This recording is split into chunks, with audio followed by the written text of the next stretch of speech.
वन्दे उत्कल जननी वन्दे उत्कल जननी वन्दे उत्कल जननी।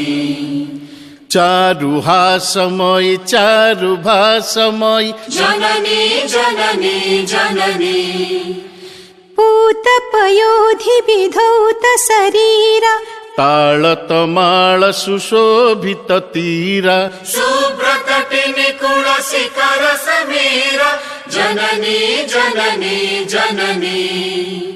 घन घन वनभूमि राजित अंगे नीलभूधर माला साजित रंगे कळ कळ मुखरित चारु विहंगे। जननी जननी जननी। सुंदर साळी सुशोभित क्षेत्र ज्ञान विज्ञान प्रदर्शित नेत्र